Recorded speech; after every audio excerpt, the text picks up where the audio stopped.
ఈ రోజున వాళ్ళ అధికారంలోకి వచ్చిన తరువాత టీటీడీ పాలక మండళ్ల తీరు ఏ స్థాయికి దిగజారిపోయింది అనటానికి నిదర్శనం మలమూత్రాల మధ్యన, అక్కడ బీరులు బ్రాందీ బాటిళ్ల మధ్యన, తాగుబోతుల మధ్యన శ్రీ మహావిష్ణువు విగ్రహం దిక్కు లేకుండా ఉండేటువంటి పరిస్థితి ఇక్కడ దాపురించింది. ఇంతకంటే అపచారం మరొకటి ఉన్నదా? ఇంతకంటే దైవద్రోహం మరొకటి ఉన్నదా?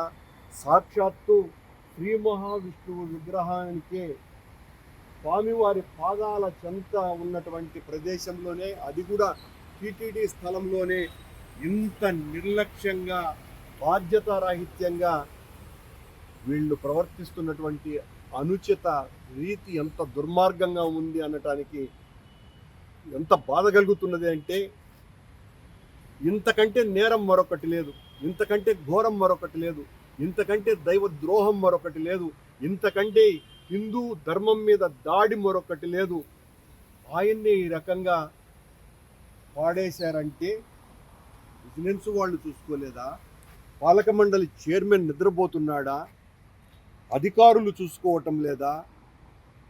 పని కట్టుకొని కావాలని ఇక్కడ పాడేశారా? దీనికి జవాబు చెప్పాల్సినటువంటి పరిస్థితి వాళ్లకు ఉన్నది. రక్తం ఉడికిపోతోంది. ఎంత బాధాకరమైనటువంటి విషయం అండి.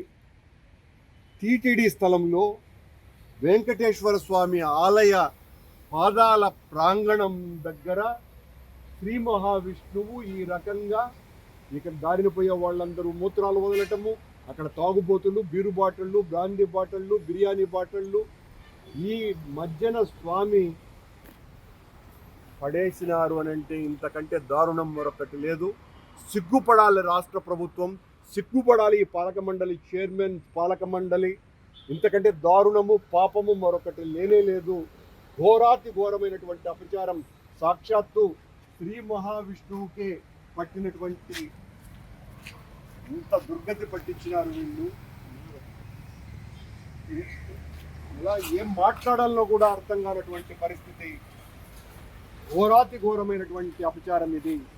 దీన్ని తీవ్రంగా మొత్తం హిందూ సంఘాలన్నీ కూడా ఖండించవలసినటువంటి అవసరం ఉన్నది.